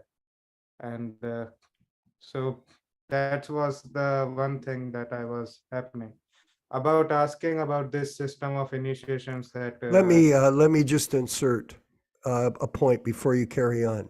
This is pure blasphemy, heresy, period.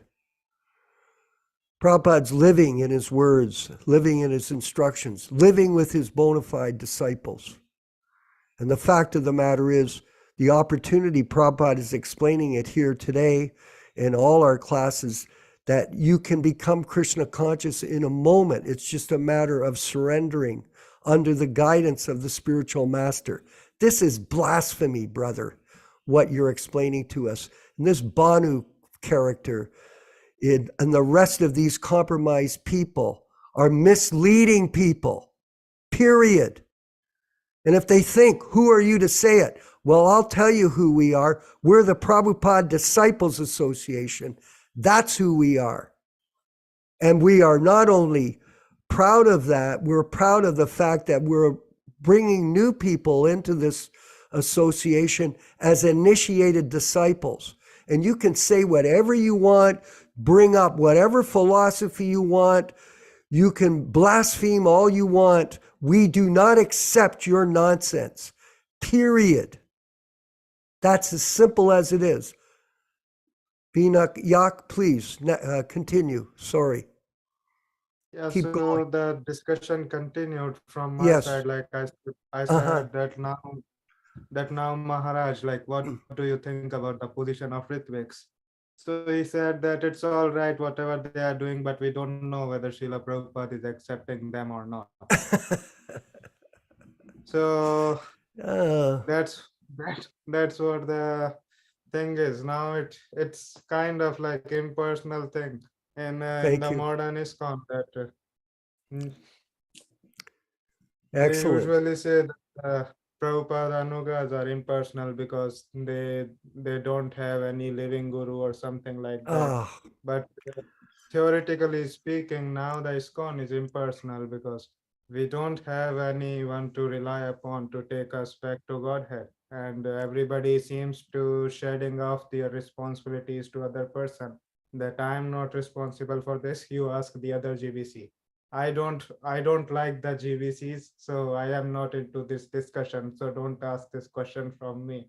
So this is yeah. what we get to hear when we ask these things. Thank you. Very meaningful points that you brought to the floor today. And it gives all of us insight into the tremendous blasphemy of Srila Prabhupada that's going on. And really lack of understanding in terms of the people that are participating in that movement. They're a bunch of amateurs.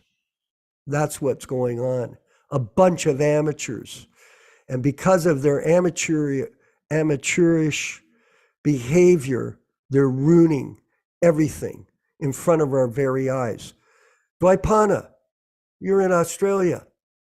You've got your hand up. Prabhu, please put your mic on. Let's hear. Yes, Hare Thank you. Krishna. Haribol. Thank you very much for your nice class and association, everyone. I'd like to make a comment on my realization of how ISKCON expanded like a wildfire in the 60s and 70s. My realization is that all those, whoever Prabhupada came across, he took it that they were sent by Krishna to engage in his service and spread the movement of Lord Chaitanya. So my realization that all the early devotees who had some association with Prabhupada were empowered by Prabhupada to go on and expand the movement. Not that they were also inspired by Prabhupada, but they're actually empowered by Prabhupada, and it was Prabhupada's empowerment that gave them the power to go out and suddenly make so many devotees surrender to his lotus feet. And so even all that you say, Prabhupada was surrounded by so many big devotees, and later on they turned out to be rascals. But even those devotees were empowered by Prabhupada, and they also went out and did some incredible service to spreading Lord Chaitanya's movement. So I think, I was just an insignificant pujari and cook and kirtaniya, but still, I experienced that when I cooked prasadam, I was empowered by Prabhupada. I was taught to cook prasadam by Upendra Prabhu, who was a wonderful cook. And I felt that I was empowered to be able to cook prasadam. And even I still feel that if I occasionally get the opportunity to cook for many people. So as far as the devotees who were surrounded by Prabhupada, that surrounded Prabhupada, like I said, they were empowered by him to go out and do wonderful things. Now, sometimes if someone is very ambitious or have control, then you need to keep them around you to keep them under control. So all these big devotees, especially ambitious devotees like Tamal Krishna, for instance, he had to be constantly around Prabhupada so Prabhupada could keep him under control. It's not that he was getting so much direct association. He was actually had to be kept under control. Whereas other devotees, example of other devotees who were empowered by Prabhupada, for instance, Shyamasundara and who went to, all those 6 devotees who went to England, Mukunda, Guru Das, they were empowered by Prabhupada to go on and do incredible things. Shyamasundara had an inspiration. Let's go to England and meet the Beatles. That'll help us spread Krishna consciousness, And they had no money. They just went there and did it because they were empowered by Prabhupada. And if you read their books, they actually realized how, because they wanted to do something wonderful, Prabhupada, they felt the empowerment of Prabhupada coming through them. Yeah. Yes. So I think what happened after Prabhupada left, all these big devotees forgot that they were empowered by Prabhupada and thought they were inspired by Prabhupada and just kept on doing what they were doing and becoming Prabhupada. So, and then what happens? The movement within a few years fell to bits, and all the God brothers and God sisters who'd done so much work were cast out into Maya and had to struggle for many years. I'm sure many of us experienced that. So, so my conclusion is that Prabhupada empowered everyone who he met to go out and do something wonderful for Krishna. And that empowerment is still available if we surrender to Krishna.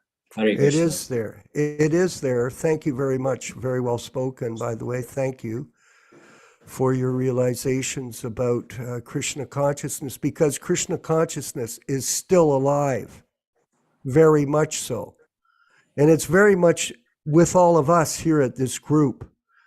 Remember this, and everyone, so-called big devotee was not somebody that was in a GBC role. The main function of the mission was handed over to people that rose up in the temples and became presidents. And these presidents and their God brothers and God sisters that worked together as a team, they made the movement go, period. It wasn't some guy flying in on a plane, playing the role of some big shot that was making any devotees. They came there. I know what went on because I lived through this garbage. And these people went on and carried on like a bunch of baboons, just trying to steal all the assets from everyone and build their own empires within this movement, period. This is the fact, everyone. This is not based on any kind of motive to demise or denigrate these people. These are facts. I was talking to Yaśodā about this. People have a certain character, Dvaipana, character. You're born with a certain character. You develop yourself. You come in association with a pure devotee like Srila Prabhupada. He can develop your character into a great person like Jayananda became. That was the example Prabhupada wanted these people to set. Not the example where Prabhupada kicked them all out of the movement. I was there in Mayapur when he kicked them out. I canceled Radha Damodar, all the buses, all the programs, because he was creating a revolution against the Grihasta community. What kind of person was that would pull this kind of stunt? What kind of person would commit atrocities like with Kirtananda did in West Virginia? This is all in the past, absolutely. And we're only discussing it to learn from it, that we don't want to associate with people that are either in that role based on these people that set this system up. It's a foundation that will collapse. And this Prabhu spoke about Bhanu, who wrote the Govinda Leelamrita. Yaśodā will tell a story about that, what Prabhupada said about that. So whether it's him or Bhaktivedanta Swami, who says they should just split the movement up and give every guru their own piece of the puzzle, and then they just go on their way because none of them are getting along. This is not the way Prabhupada envisioned his movement. And it is, everyone, it's a great tragedy. It brings tears to my eyes to think that such a great movement that we were a part of, we were driven out of without any question of compassion. Not one bit of compassion. You were just drilled out. And look at the case when somebody protested out of West Virginia. Look what happened to him in Los Angeles. Not to mention it. Prabhu, Vinkat, we have a question here on the screen. We're going to end up the class here in a minute. What is the question that's come in from this Prabhu? There's a question by Gauramani Prabhu. Gauramani, yes, please. Could you read that for us? Or Gauramani, would you like to read it? So I can read if he's not. Please, yeah, he might not be. Please, listening. dear devotees, accept my respectful and humble obeisances. All glories to Srila Prabhupada. I would like to know if it's Srila Prabhupada's vision or explanation that Bhishma plays his role just to show that if a devotee took up the wrong position, as he did, taking the part of the Kuru, can't be victorious, as well as Arjuna played the role of a devotee overwhelmed with forgetfulness, just to create the context so that Bhagavad Gita could be spoken. I'm asking this because he's one of the Mahajans. It's about Bhishma. Okay. Do you want to give... Balaram, would you be available to give an answer for that? I think Balaram Prabhu's not at the computer at the moment. Okay, Jadis Priya. Jadis Priya, are you there in Hawaii? Venkat Prabhu, do you want to give a comment on that, please? I'm not really sure what the answer would be. I think. Go ahead, please, by all means. I think so. I think it's, what was the question? It was about Bhishma Mahajan, right? Yeah, he's a pure devotee. So, yeah, to me, it makes sense that he just took up that role for a certain reason.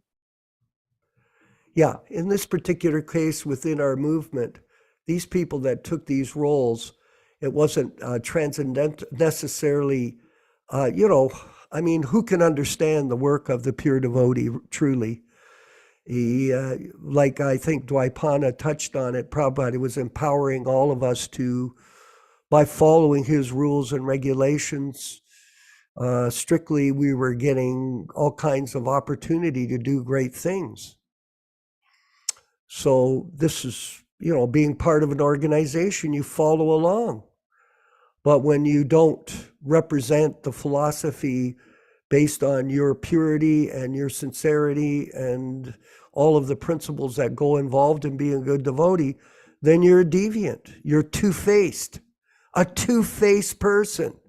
That one, flowers in the face and a dagger in the back. That's the game. And there are lots of examples, and we're not going to go over them tonight. I was discussing it with other people extensively, not just a little bit, but extensively. And there are thousands and thousands of complaints. Not just one, not that you can just dismiss it. For example, one of my godbrothers in Toronto planted guns in the building in Toronto, loaded guns, had the serial numbers drilled out, and then called the police. And the police came to the temple and raided the temple. And they arrested Hare Krishna from Buffalo, my good friend, and a friend of a follower of Jayananda who worked on the New York Rath Yatra program, him and his brother Lakshmi Shwar, who came to Toronto and did service there to help build the Didi House after we bought the Avenue Road Church. Phenomenal devotees. He was put in jail by this guy. Now, I developed an entire parcel of information from the members of the church, the temple at the time, that revealed that these specific devotees, who were very wealthy, by the way, worth tens of millions of dollars, committed this atrocity. They were members from within our organization. And you know what?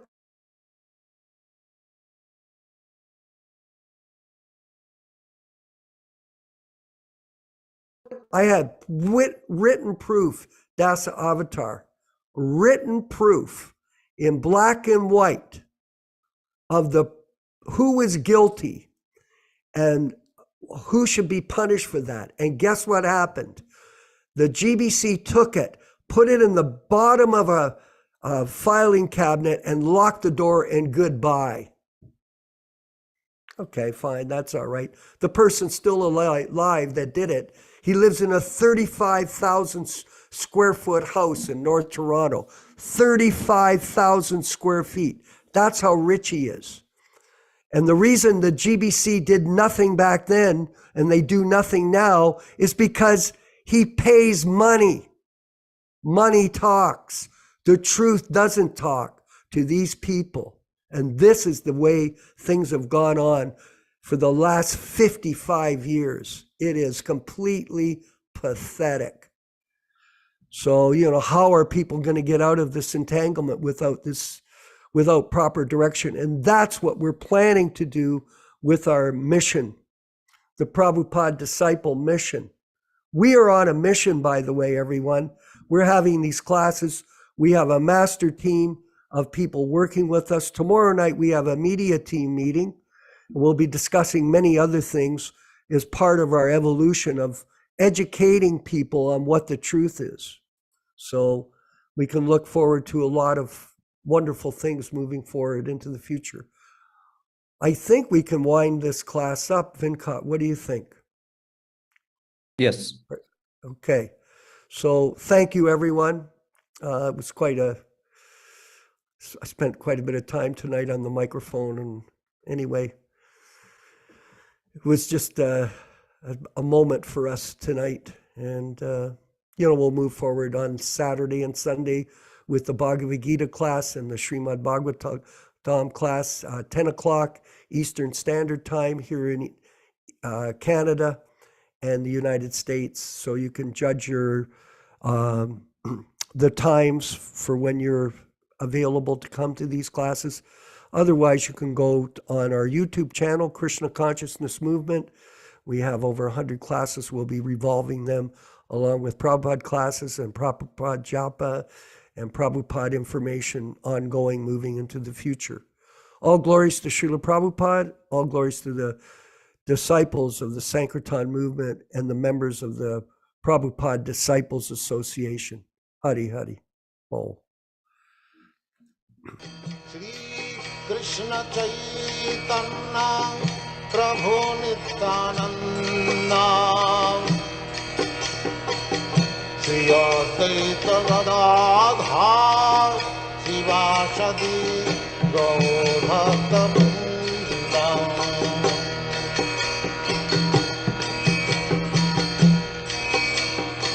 Shri Krishna Caitanya Prabhu Nityananda Shri Advaita Gadadhar Shivasadi Gaur-bhakta-vrinda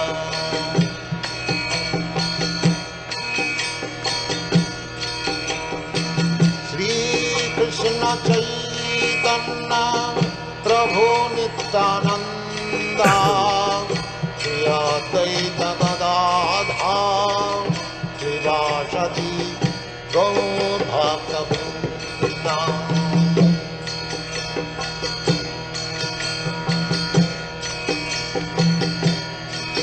Hare Krishna,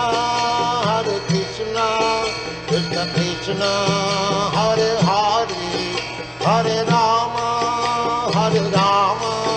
Rama Rama, Hare Hare. Hare Krishna, Krishna Krishna, Hare Hare, Hare Rama, Rama Rama, Hare Hare. Hare Krishna, Krishna Krishna, Hare Hare, Hare Rama, Rama Rama, Hare Hare. Hare Krishna, Krishna Krishna, Hare Hare, Hare Rama, Rama Rama, Hare Hare. Hare Krishna, Krishna Krishna, Hare Hare, Hare Rama, Rama Rama, Hare Hare. Hare Krishna, Krishna Krishna, Hare Hare, Hare Rama, Rama, Hare Hare. Let us offer our respectful obeisances to the assembled devotees that are still here on the class. Vanchakalpa, Trubhyascha, Kripa Sindhu, Bhaivacha, Patitanam Pavanibhyo, Vaishnavebhyo, Namo Namaha. Jai. Jai, thank you very much. Vijay Pandit.